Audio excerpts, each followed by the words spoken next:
दोस्तों, उम्मीद है कि आप लोग ठीक हैं। पिछले वीलॉग में कुछ चीज़ें आपको बता चुका हूँ। इस वीलॉग में आपको बड़ी धमाकेदार चीज़ें बताऊँगा। बल्कि वो वीडियो दिखाऊँगा जिसमें डॉक्टर अफनान ने पीटीआई के उस साइको वकील की जो ठुकाई की है, वो आपको वीडियो भी दिखाते हैं, लेकिन उससे पहले नहायत अहम चीज़ है, वो आपको ज़रूर दिखानी है। वो आपसे ज़रूर शेयर करनी है, जो कि मेरे ख्याल में हर इंसान के ज़हन में एक सवाल बड़ी देर से गूंज रहा है नवाज शरीफ साहब के बारे में। वो है जनरल बाजवा की तुस्सी। उस पर क्या सारी कहानी है, क्या सारी चीजें हैं, वो जरा आज आपको बताएंगे। नून लीग पर काफी उंगलियां उठाई जाती हैं कि जनरल बाजवा को तुस्सी क्यों दी, क्यों सपोर्ट किया गया डील की। अगर कल तुस्सी दी थी तो आज किस मुंह से एहतसाब की बातें की जाती हैं। इस तरह के काफी सवालात उठाए जाते थे, हम इनको डिस्कस करेंगे। से पहले तो ये बात है कि मियां नवाज शरीफ या नून लीग ने जनरल बाजवा को मुद्दत मुलाजमत तुस्सी हरगिज नहीं दी, ना ही इनके पास कोई ऐसा एहतियार था। ये इख्तियार तो वैसे उस वक्त के वजीर के पास भी नहीं था। वो इस वक्त का वजीर अजम इमरान नियाजी था, जिसने बगैर इख्तियार के एक सादा कागज पर लिख कर एक्सटेंशन दे दी थी। यहां पे ये कहानी खत्म हो जाती है।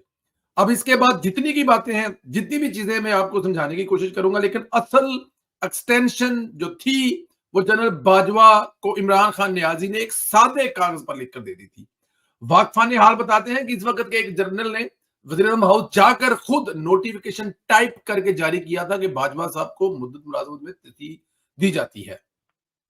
हो सकता है शोर न पड़ता और पहले की तरह जैसे माजी में बगैर कानून के दीगर आर्मी चीफ एक्सटेंशन लेते रहे, बाजवा साहब मामला भी वैसा ही रहता। शोर तब उठा जब खोसा साहब से किया वादा पूरा ना हुआ। उस वक्त के चीफ जस्टिस आसफ सईद खोसा, जो मियां नवाज शरीफ को सजाएं सुनाने में पेश पेश थे, मरकजी किरदार थे, इनसे भी इन सजाएं सुनाने के वादा किया गया था कि मुद्दत मुलाजमत तुसी देंगे। लेकिन इनसे किया गया वादा पूरा ना हुआ। कोशिश तो की गई, लेकिन नवाज शरीफ ना माने और यूं पार्लियामेंट की इनकी तुसी का मुद्दा आया ही नहीं। फिर एक दरखास्त खोसा साहब ने मंगवाई, आर्मी चीफ की मुद्दत मुलाजमत का मुद्दा उठाया। ऐसा तो कोई कानून ही नहीं कि इमरान खान कैसे सादा कागज पर तुसी दे सकते हैं। मतलब यहां पे एक्सटेंशन जो है वो हो चुकी है। मैं बार बार आपको बताता चलूं कि एक्सटेंशन इमरान खान जो उस वक्त वजीर आजम था, एक सादे कागज पर बाजवा साहब को एक्सटेंशन दे चुका था, कहानी क्लोज हो गई थी। ये खोसा साहब ने अपना जाती गुस्सा निकालने के लिए, जिसमें उनसे वादा किया गया था कि आप नवाज शरीफ को सुनाएं सुनाएं और जब आप चीफ जस्टिस बनेंगे तो हम आपको एक्सटेंशन देंगे, आपको ये कंटिन्यू करवाएंगे। और जब ये कुछ ना हुआ तो उन्होंने कहा ठीक है, फिर बाजवा साहब तो भी दो दो हाथ कर लेने हैं। खोसा साहब दर हकीकत तो अपना मामला उठाना चाहते थे, मेरी एक्सटेंशन का क्या बनना। जो फिर दोबारा वादा वगैरह किए गए, हल ये निकाला, आर्मी चीफ की मुद्दत मुलाजमत तुसी का बाकायदा कानून बना देते हैं और ये इख्तियार वजीर आजम को देते हैं। अब जब इमरान खान पहले ही बाजवा साहब को एक्सटेंशन दे चुका था, पार्लियामेंट में सादा अक्सरियत रखता था, तो फिर कुछ चाहे साथ दे या ना दे, कानून भी इसने ही पास करा लेना था। जैसे दीगर चीजें पार्लियामेंट से हो रही थी तो यह करना मुश्किल ना था। वो जो कर्नल साहब इमरान खान की पार्लियामेंट चलाते थे, क्या इनके लिए अपने बास की एक्सटेंशन का कानून पास कराना मुश्किल काम था। अब सवाल यह है कि नून लीग ने सपोर्ट क्यों किया, क्या मकासद थे, कौन सी ऐसी मजबूरी थी। पहली बात तो यह है कि नून लीग की सपोर्ट करने या न करने से कोई फर्क नहीं पड़ता, कानून तब भी बन जाता। फिर नून लीग वालों ने सपोर्ट किया, ये सवाल अहम है। नून लीग ने जनरल बाजवा की मुद्दे मुलाजमत तुसी को हरगिज सपोर्ट नहीं किया। वो तो इमरान खान पहले ही दे चुका था। मैं ये तीसरी बार बता रहा हूं जब से ये वीलॉग शुरू हुआ है कि जनरल बाजवा को तुसी दी जा चुकी थी। जिस वजीर आजम के पास इख्तियार नहीं था उसने ये काम ऑलरेडी कर लिया था। नून लीग ने इस इख्तियार को सपोर्ट किया जो कि वजीर आजम को दिया जा रहा था। यहाँ पे बड़ी गौर से सुनने वाली बात है कि एक इख्तियार मुल्क के वजीर आजम को, जो जमहूरियत का नारा लगाते हैं, जो अवाम की ताकत को असल ताकत समझते हैं, और जो वजीर आजम उस ताकत का, जाहिर है अवाम को, अवाम ही सिलेक्ट करते हैं वजीर आजम को। तो ये जो इख्तियार दिया जा रहा था वजीर आजम को, इसकी सपोर्ट नून लीग ने की। पहले तो हर आर्मी चीफ मिली भगत से एक्सटेंशन ले लेता था। नून लीग ने इसकी कानून साजी को सपोर्ट किया, जिसके तहत अब एक मुंतहब वजीर आजम के पास इस बात का इख्तियार आ गया कि जिसके तहत वो आर्मी चीफ की मुलाजमत में तोसी कर सकते हैं और मुस्तरद भी कर सकते हैं। यानी वजीर आजम बाख्तियार है। अब यह नहीं कहा जा सकेगा कि वजीर आजम के पास इख्तियार नहीं है। हाँ जी, बिल्कुल ठीक है, नहीं होनी चाहिए, नहीं करनी चाहिए। लेकिन इसका इख्तियार वजीर आजम के पास है, किसी और के पास नहीं है। और ये वजीर आजम के पास जो एक बाकायदा कानून की शक्ल में मौजूद है। अगर नून लीग इस चीज को सपोर्ट ना करती तो उन हालात में तो पहले ही नून लीग को गद्दार बनाकर पेश किया जा रहा था, गद्दारी के फतवे लगाए जा रहे थे, डॉन लीग्स एफटीएफ का मुद्दा नून लीग पर डाला जा रहा था, कहा जा रहा था कि फौज के साथ जाती दुश्मनी पर उतर आया। और इन हालात में अगर इस चीज को सपोर्ट ना किया था तो फिर बयानिया बनाया जाता कि नून लीग ने फौज को सपोर्ट नहीं किया। और मेरे ख्याल में ये एक अदारे की इज्जत का सवाल भी था। जाहिर है एक अदारे के बारे में फैसला हो रहा है और उसको अगर आप मुतनाज़ा बनाएंगे और उसके बारे में ऐसी चीजें करेंगे तो दुनिया हमसे पहले ही हंस रही है। कानून तो ये बन जाना था, लेकिन जब पाकिस्तान की पार्लियामेंट डिवाइड होती है एक अहम कानून बनाने में, तो फिर मेरे ख्याल में आने वाले वक्त में इसका बहुत ज्यादा बड़ा नेगेटिव असर पड़ता। तो नेगेटिव असर क्यों पड़े? नून लीग, और फिर बात बार कह रहा हूं कि नून लीग बाजवा को एक्सटेंशन देने के लिए सब कुछ नहीं कर रही थी। नून लीग एक जमहूरी वजीर आजम को, जो आने वाले 100 साल तक इस मुल्क के वजीर आते रहेंगे, उसको मजबूत करने के लिए पार्लियामेंट में वोट दे रही थी कि जो इख्तियार नहीं है और बगैर इख्तियार के जबरदस्ती चीजें वजीर से करवाई जाती हैं, उनको आप इख्तियार दे दें कि वो इनकार भी कर सकते हैं और एक्सटेंड भी दे सकते थे।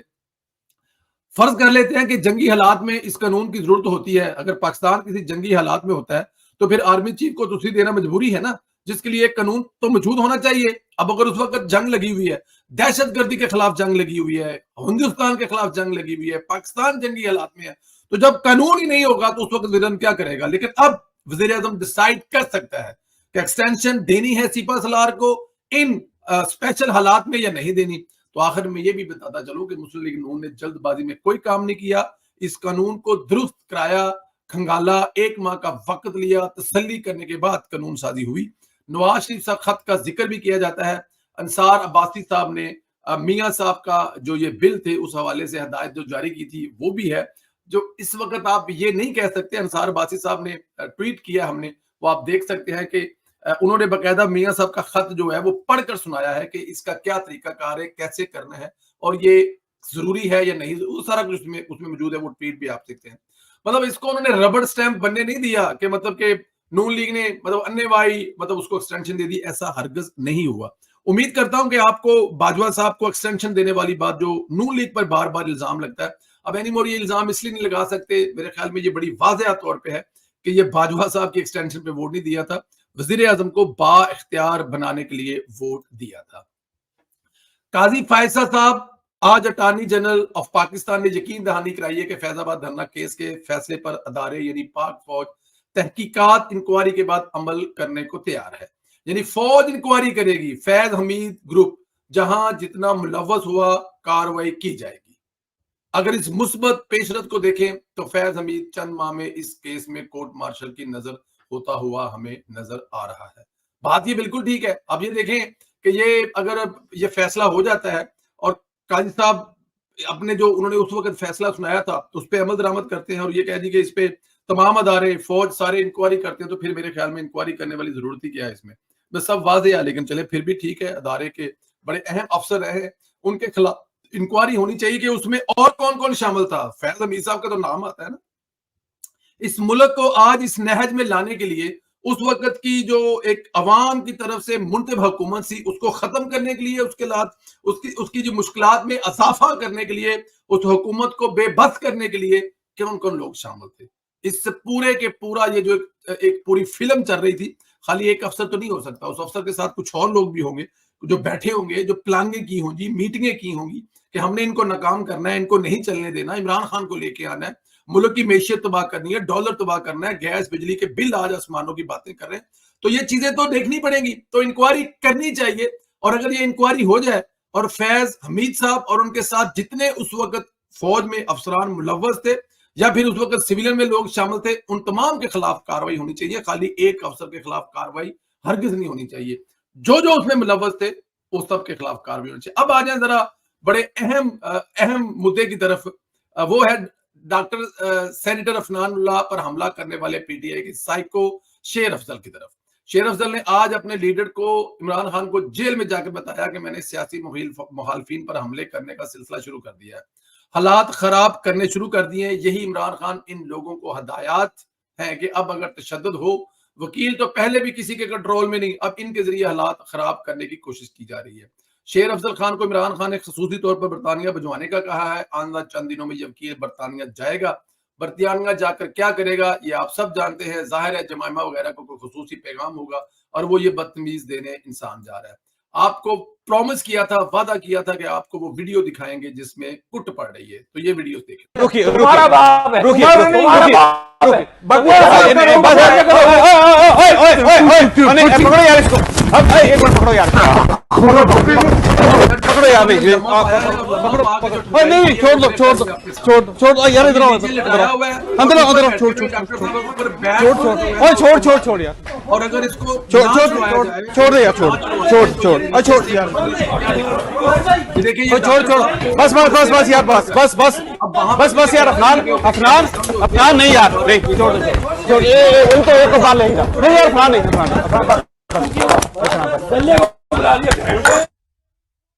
जी ये आपने गाली भी सुन ली है, खैर नहीं सुननी चाहिए थी, लेकिन मैं चले अब चल गई है, वो क्या हो सकता है। एक दफा दोबारा फिर दिखाता हूं कि देखें यहाँ पे बदतमीजी किसने की है, वो भी आपके सामने है। और यहाँ पर जो पीटीआई का बदतमीज इंसान है आपके सामने वो बदतमीजी कर रहा है। और डॉक्टर अफनान साहब ने उसको ऐसा कुछ नहीं किया, और जिसे कहते हैं ना कि ये देखिए ये उठा है और ये इसने डॉक्टर साहब के पहले थप्पड़ मारा है और उसके बाद डॉक्टर साहब ने फिर इसको लपेटा है और लपेट कर नीचे, अब यहाँ पे क्योंकि कैमरे लगे हुए, यहाँ पर जो बैठा हुआ है ऊपर डॉक्टर इस बंदे के ऊपर बैठा हुआ है, ऊपर बैठ के इसने मार मार के कि उससे मैंने आपको बताया कि वहां पर एक मौजूद इंसान से मेरी बात हुई है जो वहां पर उस वक्त मौजूद था। उसने बताया कि डॉक्टर साहब ने इसको नीचे लिटा लिया था, उसके ऊपर बैठा हुआ था और ऊपर बैठ के इसके मुंह के ऊपर मुक्के मार के इसका बुरा हाल कर दिया था। बड़ी मुश्किल से डॉक्टर साहब को वहां से उठाया, उठाकर लाए हैं और डॉक्टर साहब को पीछे किया है। जाहिर वो बदतमीजी कर रहा था और डॉक्टर साहब उनको माशाल्लाह गंदी गालियां भी दे रहे थे। मेरे ख्याल में फिर क्या किया जाए, जब आप पर कोई हाथ उठाए, जब आप पर कोई ऐसी चीज करे तो फिर ऐसा नहीं हो सकता कि आप ख्याल करें, आप लिहाज करें। मैंने डॉक्टर अफनान साहब जाहिर जज्बाती हैं, यंग हैं, उम्र के इस हिस्से में है, उनसे ऐसी चीजें हो सकती हैं, लेकिन मैंने कभी आज तक उनको किसी पर हाथ उठाते नहीं देखा। ये पहला मौका है कि किसी ने डॉक्टर साहब पर हाथ उठाया और उसके बाद डॉक्टर साहब ने जो उस बंदे को अम्मा याद दिलाई है, अब उसका जो सिला उसको मिल रहा है, उसको लंदन का वीजा दिया जा रहा है, उसको लंदन की टिकट दी जा रही है, उसको लंदन सैर पर भेजा जा रहा है कि आपने बड़ा अच्छा काम किया है, सियासी मुखालिफिन के साथ हाथापाई मार कुटाई शुरू की है, इस कल्चर को आपने शुरू किया है, तो हम इस खुशी में इसके इनाम में आपको इंग्लैंड भेज रहे हैं, वहां जाए जमैमा बाजी से मिले और वहां पर राजा जो मेजर एक भेगोड़ा बैठा हुआ है उसके साथ मिलकर इन चीजों को प्रमोट करें, ट्रेनिंग लेके आए, तो फिर टीवी टॉक शो में बैठ के आप ऐसी हरकतें करें। देखिए ये वो कल्चर है जिसको इमरान खान ने परवान चढ़ाया था।